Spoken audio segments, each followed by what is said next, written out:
Hello, എല്ലാവർക്കും എൻ്റെ നമസ്കാരം. അങ്ങനെ നമ്മൾ ഈ പഴയ ടാങ്ക് റീസ്കേപ്പ് ചെയ്യാൻ പോവുകയാണ്. നമ്മൾ ഏകദേശം ഇപ്പോൾ ഒരു 2 ദിവസത്തിന് മേലെയായി ഈ ചെടികളും ഈ ടാങ്കൊക്കെ നമ്മുടെ ബാഗിലിരിക്കുന്നു. അപ്പോൾ ഇത് പ്ലാന്റ്സൊക്കെ എന്തോരം ഡാമേജ് ആയി എന്ന് അറിയത്തില്ല. ഇത് വലിയ കുഴപ്പമില്ലാന്ന് തോന്നുന്നു. ഈ ഒരു പ്ലാന്റ് എനിക്ക് തോന്നുന്നു 2 ദിവസം ഇങ്ങനെ ഇരുന്നുകൊണ്ട് എനിക്ക് തോന്നുന്നു ഇതുമ്പോൾ കുറച്ച് ആൽഗയും കാര്യങ്ങളൊക്കെ ഉണ്ടായിരുന്നു. അപ്പോൾ ഈ 2 ദിവസം 3 ദിവസം ഫുൾ ബ്ലാക്ക് ഔട്ടായിട്ട് ഇരുന്നത് കൊണ്ട് ആൽഗ മൊത്തം പോയിണ്ടാവുമെന്ന് ഞാൻ പ്രതീക്ഷിക്കുന്നു. പിന്നെ വരുന്നത് ഈ ആമസോൺ സോഡാണ്. ഇപ്പോൾ നമ്മൾ ഇതിൻ്റെ ഒരു ഇല യെല്ലോ കളറൊക്കെ ആയിട്ടുണ്ട്. അത് അറിയത്തില്ല എന്തോരം, വേറെ കുഴപ്പമൊന്നും കാണാനൊന്നുമില്ല. കുഴപ്പമുണ്ടാവില്ല എന്ന് വിചാരിക്കണം, കഴിച്ച് നോക്കാം എന്തായാലും. പിന്നെ വരുന്നത് ഇതിൽ 2 പ്ലാന്റ് ഉണ്ട്. അതിൽ റെഡ് കളർ വരുന്ന പ്ലാന്റ് അതിൻ്റെ കുറേ ലീവ്സൊക്കെ വീണ് പോയിട്ടുണ്ട്. അതിപ്പോൾ കാണാൻ പറ്റിയ ഇതിനകത്ത് ഫ്ലോട്ട് ചെയ്യുന്നുണ്ട്. അപ്പോൾ നമുക്കിനിയിപ്പോൾ സത്യം പറഞ്ഞതൊക്കെ മുഴുവൻ പുറമേ എടുത്താലേ നമുക്ക് അറിയുള്ളത് എന്തോരം ഡാമേജ് ആയി ഉണ്ടോ ഇല്ല എന്നുള്ള കാര്യങ്ങളൊന്നും അറിയാൻ പറ്റത്തുള്ളൂ. അപ്പോൾ ടാങ്ക് കുഴപ്പമൊന്നുമില്ല, പ്രശ്നങ്ങളൊന്നുമില്ല ടാങ്കിന്. എന്തായാലും നമുക്ക് ഇതൊക്കെ എല്ലാം ഒന്ന് അഴിച്ച് നോക്കാം എന്താണ് അവസ്ഥ എന്ന്.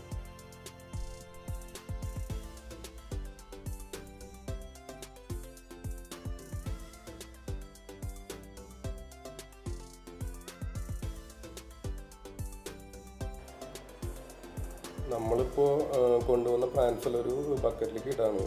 നമ്മൾ ഈ പ്ലാന്റ്സ് എല്ലാം ക്ലീൻ ചെയ്യുന്നത് ഓൾറെഡി ആ പ്ലാന്റ്സ് ഇരുന്ന സെയിം വെള്ളത്തിൽ തന്നെയാണ് നമ്മൾ ക്ലീൻ ചെയ്യുന്നത്. നമ്മളിപ്പോൾ ഇവിടുത്തെ വെള്ളത്തിൽ അത് ക്ലീൻ ചെയ്യുന്നില്ല, കാരണം ഇവിടുത്തെ വെള്ളം കുറച്ച് പ്രശ്നമാണ്, ക്ലോറിൻ കണ്ടൻറ്റും കാര്യങ്ങളൊക്കെ ആയിട്ട്. അപ്പോൾ ഓൾറെഡി പ്ലാന്റ്സ് ഇപ്പോൾ കൊണ്ടുവന്നപ്പോൾ തന്നെ കുറച്ച് ലീവ്സും കുറച്ച് പ്രശ്നങ്ങളാണ്. അപ്പോൾ നമ്മൾ ഇവിടുത്തെ ക്ലോറിൻ വാട്ടറിൽ കൂടി മിക്സ് ചെയ്ത് ക്ലീൻ ചെയ്ത് കഴിഞ്ഞാൽ പ്ലാന്റ്സ് ഡാമേജ് ആവാൻ ചാൻസസ് കൂടുതലാണ്. അപ്പോൾ നമ്മൾ അവിടെ നിന്ന് കൊണ്ടുവന്ന സെയിം വെള്ളത്തിൽ തന്നെയാണ് നമ്മളിത് ക്ലീൻ ചെയ്യുന്നത്. പിന്നെ വേറൊരു കാര്യം ശ്രദ്ധിക്കേണ്ടത്, നമ്മളിപ്പോൾ പുതിയതായിട്ട് സ്കേപ്പിംഗ് ആണ് പോകുന്നത്. അപ്പോൾ നമ്മൾ ഇവിടുത്തെ വെള്ളത്തിൻ്റെ പാരാമീറ്റേഴ്സ് ഡിഫറെൻ്റ് ആണ്.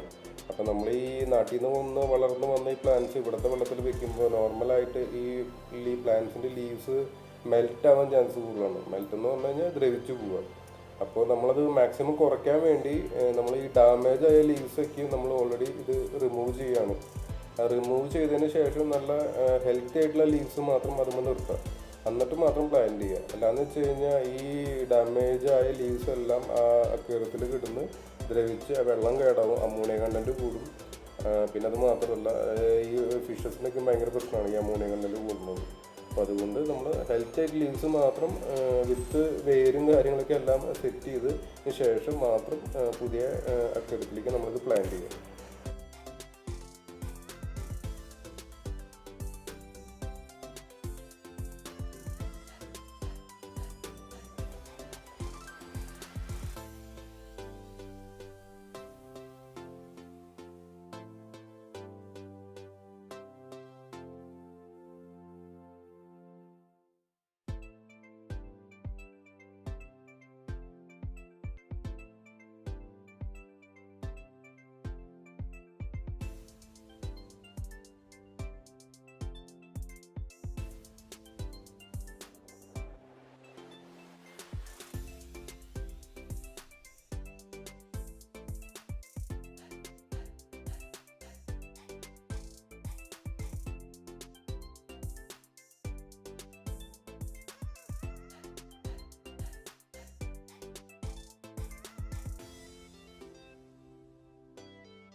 അപ്പം നമ്മുടെ പ്ലാന്റ്സ് ക്ലീനിങ് കഴിഞ്ഞിട്ടുണ്ട്.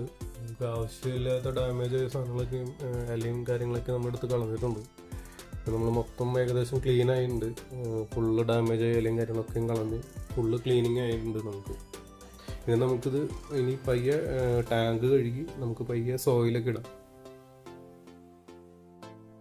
അപ്പോൾ നമ്മൾ ഇന്ന് ചെയ്യാൻ പോകുന്നത് ഒരു ലോ കോസ്റ്റ് പ്ലാന്റഡ് അക്വേറിയം, അതായത് CO2 നമ്മൾ അഡീഷണൽ കൊടുക്കാതെ, പിന്നെ കണ്ടമാനം മാക്രോ ന്യൂട്രിയൻസ് ഒന്നും യൂസ് ചെയ്യാതെ, പിന്നെ നമ്മൾ ഈ സോയിലിൻ്റെ അടിയിലിടുന്ന ഈ ബാക്ടീരിയാസും കാര്യങ്ങളൊന്നും ഇല്ലാതെ നോർമൽ, അതായത് വളരെ ലോ കോസ്റ്റിൽ നമുക്ക് കുഴപ്പങ്ങളില്ലാതെ, അതായത് ഒരു ആൽഗ വക പ്രശ്നങ്ങളും കാര്യങ്ങളൊന്നും ഇല്ലാതെ എങ്ങനെ ഒരു പ്ലാന്റഡ് അക്വേറിയം ചെയ്യാം എന്നുള്ളൊരു വീഡിയോ ആണ് ഇപ്പം ഞാനിപ്പോൾ ചെയ്യാൻ പോകുന്നത്.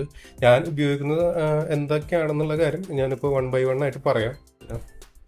ഇതാണ് നമ്മുടെ ഒരു ചെറിയ ടാങ്ക്. ഇത് വെറും 10 ലിറ്റർ വെള്ളം മാത്രമാണ് ഇതിനകത്ത് കൊള്ളുള്ളൂ.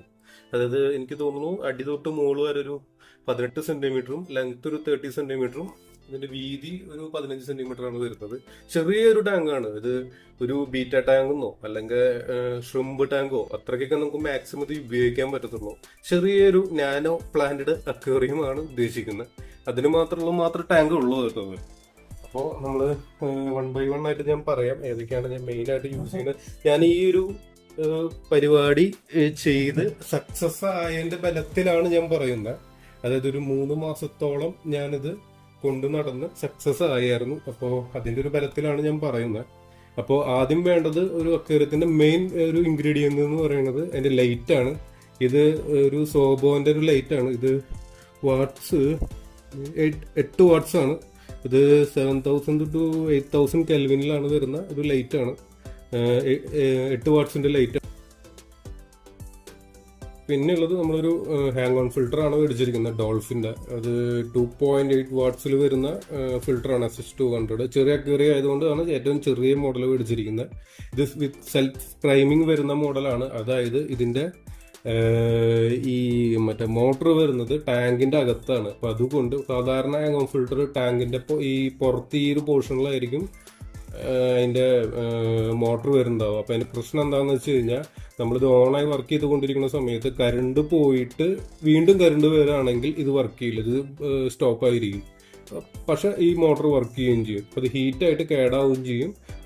ഫിൽറ്ററും വർക്ക് ചെയ്യില്ല, കാരണം അത് അഡീഷണൽ നമ്മൾ വെള്ളം ഒഴിച്ചു കൊടുക്കണം. അപ്പോൾ നമ്മൾ കറണ്ട് വന്നും പോയിക്കൊണ്ടിരിക്കുമ്പോൾ നമുക്ക് അറിയത്തില്ലല്ലോ എപ്പോഴാണ് കറണ്ട് വരാൻ പോകുക എന്നുള്ളത്. അപ്പോൾ അതുകൊണ്ടാണ് നമ്മൾ ഇന്റേണൽ ഫിൽറ്റർ മേടിച്ചിരിക്കുന്നത്. ഇപ്പോൾ കറണ്ട് വന്നാലും പോയാലും ഒക്കെ ഇത് ഓട്ടോമാറ്റിക്കായിട്ട് വർക്കാവും. വിത്ത് ഇത് സർഫേസ് സ്കിമ്മർ ആണ്. അതായത് നമ്മുടെ ടാങ്കിന്റെ ഏറ്റവും മുകളിൽ ഒരു ബയോഫിലിം വരും. ആ ബയോഫിലിം അബ്സോർബ് ചെയ്യാൻ വേണ്ടി, വൃത്തികേടാണ് കാണാൻ കുറച്ച്, അപ്പൊ അതുകൊണ്ട് അത് അബ്സോർബ് ചെയ്യാൻ വേണ്ടിയാണ് ഈ സാധനം അടക്കം ഉള്ളത്. സർഫേസ് സ്കിമ്മർ ആണ്. അപ്പൊ ഇതടക്കമുള്ള ഹാങ് ഓൺ ഫിൽറ്റർ മേടിക്കുകയാണ് ഏറ്റവും നല്ലത്. പിന്നെ ഓഫ്കോഴ്സ് അക്വാസ് ഓയിൽ വേണം. അത് നമ്മൾ പുഴമണലൊക്കെ വെച്ച് നമുക്ക് ചെയ്യാം. പക്ഷെ പുഴമണൽ വെച്ച് ചെയ്യാം. പിന്നെ വേറെ നമ്മുടെ പോട്ടിംഗ് സോയിൽ വെച്ച് ചെയ്യാം.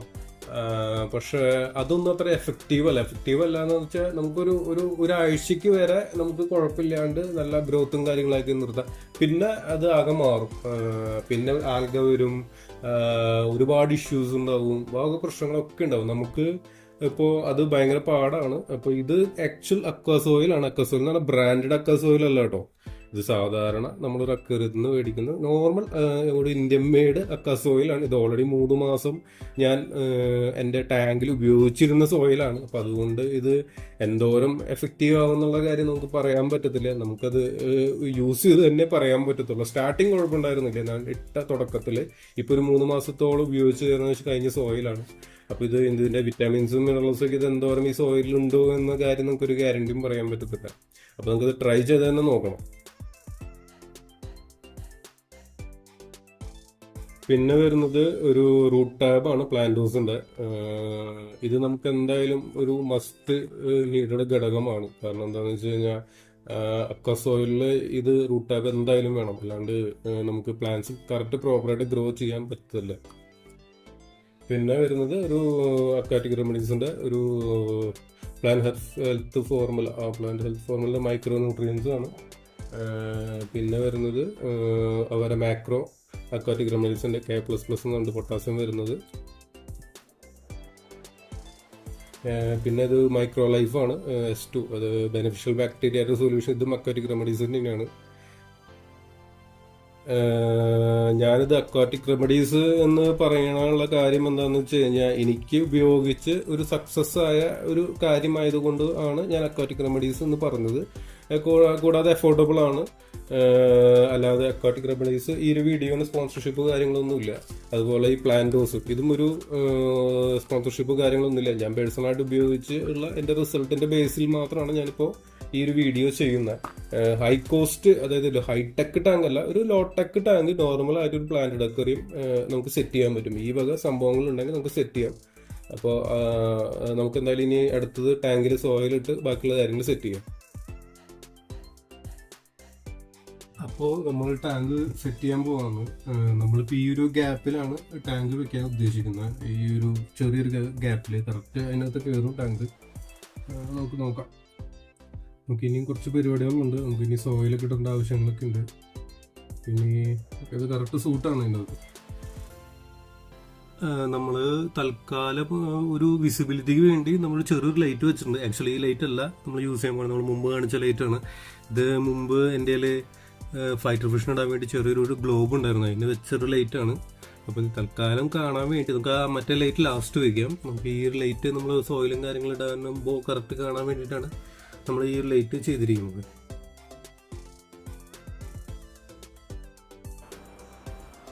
ഞാനിപ്പോൾ സോയിലിൻ്റെ കവർ പൊട്ടിച്ച് സോയില് നമ്മുടെ അക്വേറിയത്തിലിടാണ്. ഞാൻ ഇത് ലെവലാക്കാൻ വേണ്ടി ഉപയോഗിച്ചിരിക്കുന്നത് സാധാരണ നമ്മളെ ടൂത്ത് ബ്രഷാണ് ഉപയോഗിച്ചിരിക്കുന്നത്. കാരണം അത് ഉപയോഗിക്കാന്ന് വെച്ച് കഴിഞ്ഞാൽ അത് കുറച്ചുകൂടി എനിക്ക് സൗകര്യമായിട്ട് തോന്നിയത് കൊണ്ടാണ് ഞാനത് ഉപയോഗിക്കുന്നത്. പിന്നെ ടാങ്കിൻ്റെ സൈഡ് ക്ലീൻ ചെയ്യാനും ഈ സെയിം ടൂത്ത് ബ്രഷാണ് ഉപയോഗിക്കാറ്. നമ്മൾ 2 റൂട്ട് ടാബ് എടുത്തിട്ടുണ്ട്. നമ്മൾ റെക്കമെൻഡ് ഡോസേജ് ഒരു ടാബാണ് ആക്ച്വലി ഈ ഒരു ടാങ്കിന്. പക്ഷേ കുറച്ചുകൂടിയും ഗ്രോത്തും കാര്യങ്ങളും കണ്ടാൽ നമ്മൾ ഇതിപ്പോൾ റീസ്കേപ്പിംഗ് അല്ല, അപ്പോൾ ചെടികൾക്ക് കുറച്ച് സമയം പിടിക്കുന്നു റിക്കവർ ചെയ്ത് വരാം. അപ്പോൾ കുറച്ച് സ്റ്റാർട്ടിങ് ആയതുകൊണ്ട് നമ്മൾ ഒരു 2 റൂട്ട് ടാബ് ഇതിനകത്ത് ഇടാൻ ഉദ്ദേശിക്കുന്നുണ്ട്. നമുക്ക് നോക്കാം. നമ്മളിപ്പോൾ ചെയ്തിരിക്കുന്നത്, നമ്മളിപ്പോൾ ആദ്യത്തെ ഒരു ചെറിയൊരു ലെയർ സോയിലിട്ടു. അതിനുശേഷം നമ്മൾ ഏകദേശം 2 റൂട്ട് ടാബ് ഇട്ടു. ഏകദേശം ഒരു റൂട്ട് ടാബ് ഏകദേശം ഈ ലെവലിന് താഴെയാണ് കിടക്കുന്നത്. രണ്ടാമത്തെ റൂട്ട് ടാബ് കൂടെയാണ് ഇട്ടിരിക്കുന്നത്. അതിൻ്റെ മേലെ നമ്മൾ വീണ്ടും കുറച്ച് സോയിലോട് ഫില്ല് ചെയ്ത് ഏകദേശം ഫ്രണ്ട് സൈഡ് ഒരു 1.5 ഇഞ്ച് കനം, ബാക്കിൽ ഇങ്ങനെ നല്ല ഹൈറ്റിലേക്ക് നമ്മൾ അങ്ങനെയാണ് ചെയ്തിരിക്കുന്നത്. നമ്മൾ ഒരു സ്ലോപ്പ് പോലെയാണ് ചെയ്തിരിക്കുന്നത്. അപ്പോൾ ഏകദേശം ഒരു 1.5-2 ഇഞ്ച് കനം ഫ്രണ്ടിൽ തന്നെ വരുന്നുണ്ട്. അപ്പോൾ ഇങ്ങനെയാണ് നമ്മൾ ഇതിലേക്കാണ് ഇനി പ്ലാന്റ്സ് ഇപ്പോൾ ഇടാൻ പോകുന്നത്. നമ്മൾ പ്ലാന്റിങ് ചെയ്യുമ്പോഴത്തെ 1-2 മെയിൻ സംഭവങ്ങളാണ് ഒരു സിസർ, ഒരു ചെറിയൊരു ടൂസർ, അതുപോലെ ഒരു വലിയൊരു ടൂസർ. കാരണം അത് പ്ലാന്റ് ചെയ്യാൻ ഈ ഒരു സംഭവം ഇല്ലാന്ന് വെച്ച് കഴിഞ്ഞാൽ ഭയങ്കര ബുദ്ധിമുട്ടാണ് നമുക്ക്. അപ്പോൾ നമ്മളിങ്ങനെ ഒരു ടൂസറും ഒരു ചെറിയൊരു എന്താ പറയുക, ചെറുതല്ല ഒരു കുറച്ച് ലെങ്ത് ഉള്ള ഒരു സിസറും മേടിക്കുന്നത് എപ്പോഴും ഉപകാരമായിരിക്കും. നമ്മൾ ആ ടാങ്ക് താഴേക്ക് ഇറക്കി വെച്ചു. വേറെ ഒന്നുമല്ല, നമുക്ക് പ്ലാന്റ്സ് നമുക്ക് അതിനകത്ത് നടാൻ വേണ്ടി കുറച്ച് ബുദ്ധിമുട്ടാണ് ആ ഒരു ഗ്യാപ്പിലിരിക്കുമ്പോൾ. നമുക്കത് പ്ലാന്റ് വെച്ച് കഴിഞ്ഞിട്ട് നമുക്ക് അവിടെ കയറ്റി വയ്ക്കാം. അതിന് ശേഷം നമുക്ക് വെള്ളം ഒഴിക്കാം. അതായിരിക്കും നല്ലത്. അവിടെ വെച്ച് ചെയ്യാൻ ഭയങ്കര ബുദ്ധിമുട്ടാണ്.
നമ്മൾ ഏകദേശം പ്ലാന്റ്സ് ഒക്കെ പ്ലാൻ ചെയ്തിട്ടുണ്ട് സോയിലിൽ. കറക്റ്റൊക്കെ ആണോ എന്ന് അറിയത്തില്ല, കാരണം ചെറിയ സ്പേസ് ഉള്ളത് കൊണ്ട് നമുക്ക് അത് വെക്കുന്നത് കറക്റ്റ് തന്നെയാണോ എന്ന് കുറച്ച് പാടാണ് അറിയാം. വെള്ളമൊക്കെ ഒഴിച്ച് കഴിഞ്ഞ് സൈഡിൽ കൂടെ വ്യൂ ചെയ്യുമ്പോഴേ കറക്റ്റായിട്ട് അത് പ്രോപ്പർ ആണോ എന്ന് തന്നെ അറിയത്തുള്ളൂ.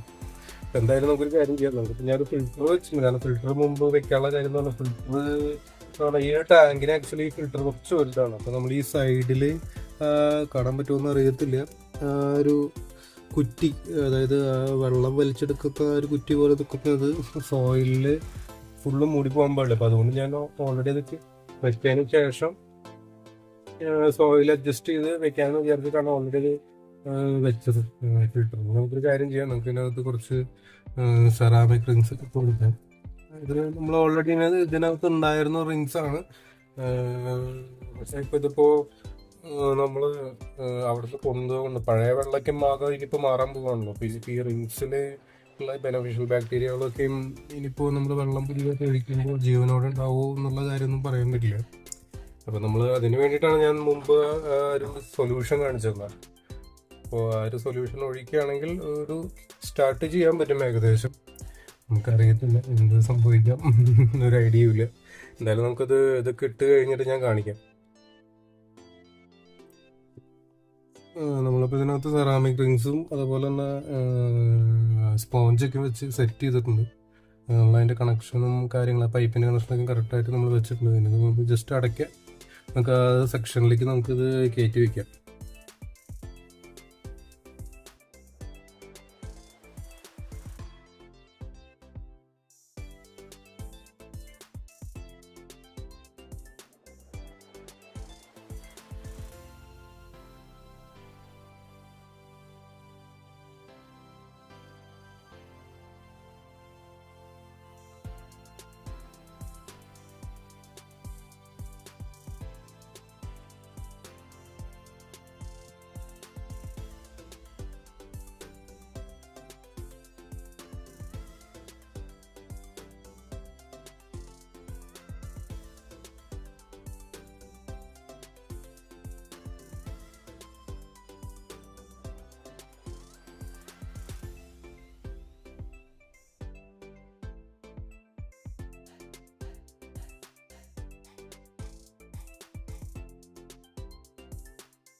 നമ്മളിതിൽ വെള്ളം നിറച്ചു മുഴുവനായിട്ട്. പക്ഷെ ആകെ കലങ്ങിയിട്ടാണ് ഇരിക്കുന്നത്. നിങ്ങൾക്ക് ക്യാമറയിൽ എന്തോരം കാണാൻ പറ്റുമെന്ന് അറിയില്ല. ഇതാകെ കലങ്ങിയിട്ടാണ് ഇരിക്കുന്നത്. മോൾ വശത്തേക്ക് നമ്മൾ ആ പഴയ സോയിലായതുകൊണ്ട് അതിൻ്റെ കരടും കാര്യങ്ങളൊക്കെ മൊത്തം ഇറങ്ങി ആകെ വെള്ളം കുറച്ച് മോശമാണ്. ഇത് കുറച്ച് ഒരു 2-3 മണിക്കൂർ കഴിയുമ്പോൾ ഇത് ഓട്ടോമാറ്റിക്കായിട്ട് ക്ലിയർ ആവും. അങ്ങനെ ഫിൽറ്റർ ഒക്കെ ഓണാക്കി വെച്ചിട്ടുണ്ട്. അപ്പോൾ ഇത് ഇപ്പം തന്നെ ഓണാക്കിയുള്ള ഫിൽറ്ററൊക്കെയും. അപ്പോൾ ഒരു 2-3 മണിക്കൂർ കഴിയുമ്പോൾ ഇത് ഓൾമോസ്റ്റ് ക്ലിയർ ആവും. നമുക്ക് ഇതിലേക്ക് ഫെർട്ടിലൈസേഴ്സ് ഒഴിച്ചു കൊടുക്കാൻ എന്തായാലും.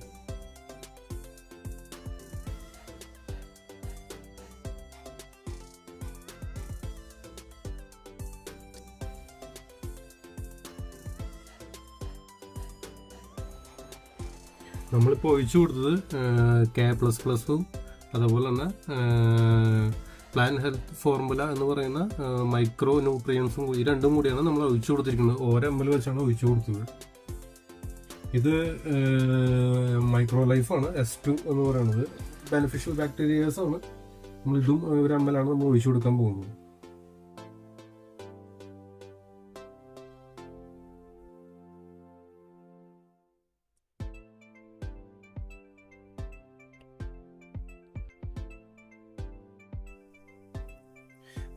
നമ്മൾ ഒരാഴ്ച കഴിഞ്ഞിട്ട് ഈ ടാങ്കിൻ്റെ ഒരു അപ്ഡേറ്റ് വീഡിയോ ഇടുന്നതാണ്.